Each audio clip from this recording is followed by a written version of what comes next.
चेतना की शिखर यात्रा पंडित श्री राम शर्मा आचार्य। एक असमाप्त जीवनी भाग 1। गांव घर में बची बधाई। संवत 1968 में आश्विन कृष्ण पक्ष की त्रयोदशी तिथि 20 सितंबर सन 1919 को आगरा जलेसर मार्ग पर स्थित उस गांव की हवेली में सुबह 9 बजे श्रीराम का जन्म हुआ। पितृपक्ष चल रहा था। सनातन धर्म की मान्यता के अनुसार इन दिनों शरीर छोड़ना और जन्म लेना दोनों ही विलक्षण है। कहते हैं कि जो लोग देह छोड़ते हैं वे परलोक में ज्यादा नहीं भटकते। उनकी ऐसी कोई भोगवासना शेष नहीं रह जाती कि उसकी तृप्ति के लिए अशरीरी अवस्था में रहना पड़े।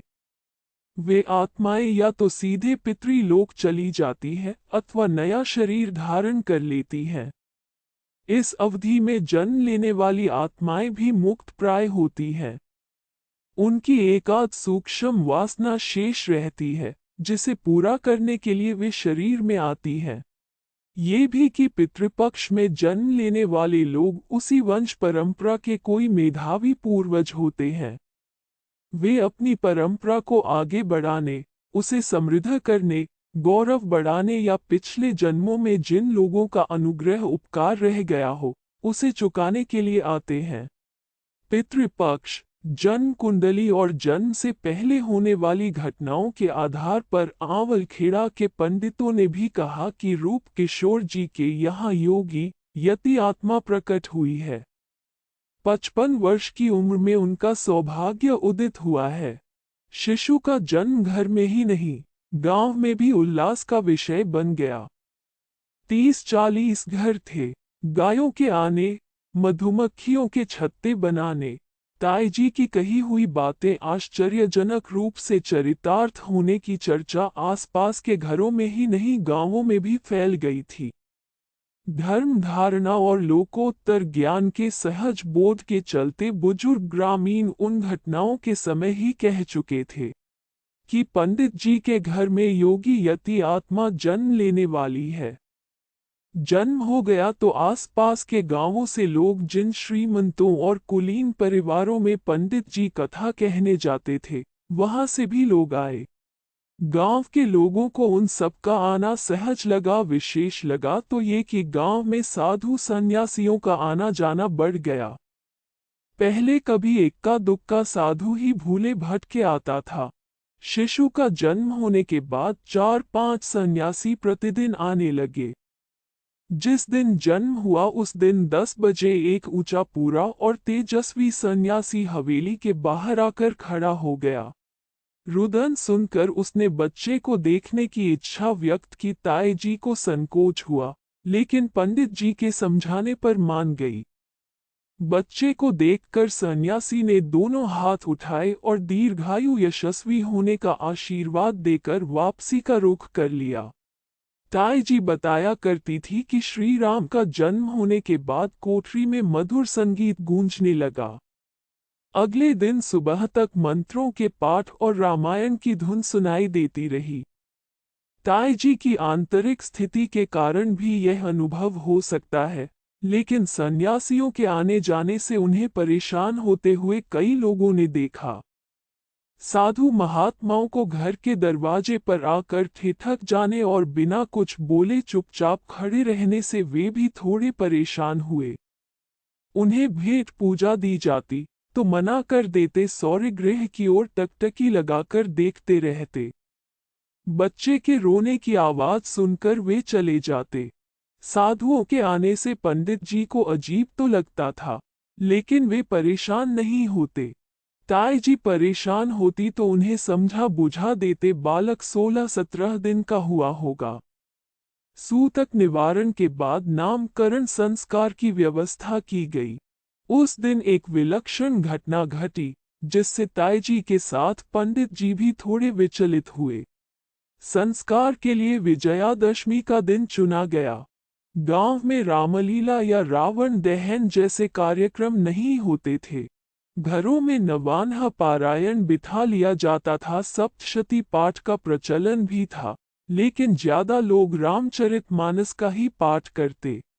बच्चे का जन्म होने के कारण घर में सूतक मनाया गया। संध्या वंदन और पूजा पाठ के नियम कर्म तो यथावत जारी रहे, लेकिन नवरात्रि की विशेष पूजा नहीं हुई। नवमी के दिन सूतक निवारण हुआ। उसी दिन रामचरितमानस का अखंड पाठ रख लिया गया। अगले दिन पूर्णाहुति, यज्ञ और यज्ञ के साथ नामकरण संस्कार। मानस पूर्णाहुति, यज्ञ और संस्कार आयोजन में गांव के लगभग सभी लोग आए। विजयादशमी के दिन लोगों का आना शुरू हुआ। जो भी आया उसने देखा कि हवेली के द्वार पर एक सन्यासी खड़ा हुआ है। कुछ देर बाद वहां एक साध्वी भी आ गई। दोनों में कोई संवाद नहीं हुआ, लेकिन नामकरण आरंभ होने तक वे एक ही जगह अविचल खड़े रहे। संस्कार आरंभ हुआ तो दोनों अंदर आ गए। ताई जी की गोद में लेटे शिशु को दोनों अपलक देखते रहे।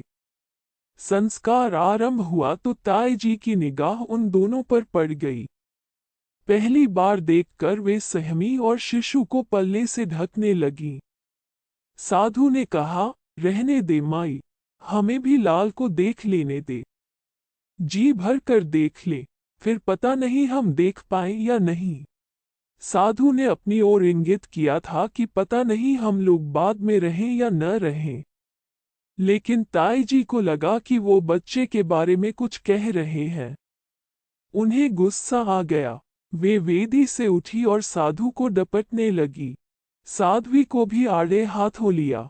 दोनों अपनी सफाई देते रहे, लेकिन ताई जी का गुस्सा सिमटने में ही नहीं आ रहा था। पंडित जी उठे और उनके मुंह से अनायास निकल आया, रहने दो श्री राम की मां, तुम्हारे बच्चे का कोई अनिष्ट नहीं होगा। वो कुशल मंगल ही रहेगा। सन्यासियों में भी जगी ललक। पंडित जी का कहना था कि साधु ने कहा, हम जाते हैं माए, लेकिन हमारी थोड़ी सी बात मानना। बच्चे का नाम श्री राम ही रखना, जो उसके पिता के मुंह से अपने आप निकला है। ये प्रभु की इच्छा है। पंडित जी ने भी साधु के मत से अपना मत मिला दिया। सन्यासी और योगिनी को फिर ताई जी ने कुछ नहीं कहा। वे संस्कार संपन्न होने तक अपने स्थान पर खड़े रहे। शिशु के नामकरण में पिता और अनाहुत सन्यासी की अनियोजित सहमति थी। किसी और दिन एक वृद्ध सन्यासी के 1.5 घंटे तक हवेली के सामने खड़े रहने की एक और घटना है। ताई जी उस सन्यासी से भी बहुत घबराई थी और बड़बड़ाती हुई घर से बाहर निकली थी। सन्यासी का व्यक्तित्व देखकर वे ठिठक सी गई। कातर भाव से उन्होंने कहा, मेरे बच्चे पर क्यों नजर गड़ाते हो? क्या बिगाड़ा है उसने आपका? सन्यासी ने आश्वस्त किया कि हम बच्चे का अमंगल करने नहीं, उसका दर्शन करने आए हैं। ऐसी भावना आई थी कि हिमालय की एक सिद्ध आत्मा आपकी गोद में आई है। हम लोगों को किसी तरह पता चला तो देखने आए हैं। एक झलक देखकर चले जाएंगे। माँ ने सन्यासी का मन रख लिया और झलक दिखाकर मुड़ते ही बोली, अब मैं किसी को भी अपने लाडले की झलक नहीं दिखाऊंगी। साधु बाबा यही नहीं आया करे। अपने कमरे में जाकर अपने इष्ट द्वारिकाधीश के आगे बैठ गई और देर तक रोती रही।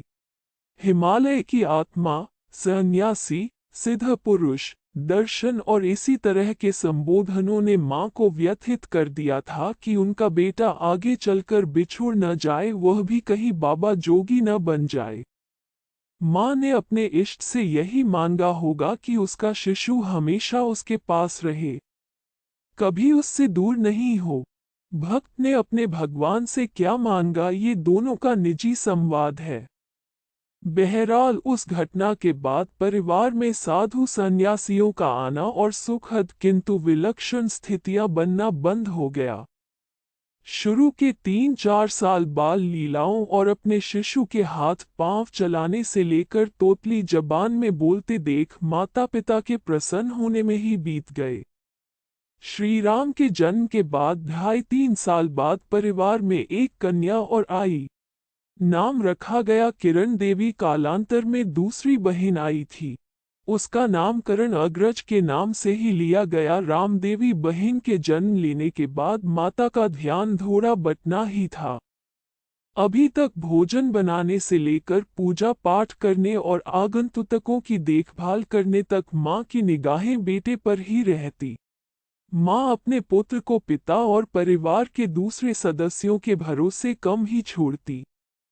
जन्म के समय सन्यासियों के आने और उनके द्वारा कही गई चित्र विचित्र बातें ताई जी के मन मस्तिष्क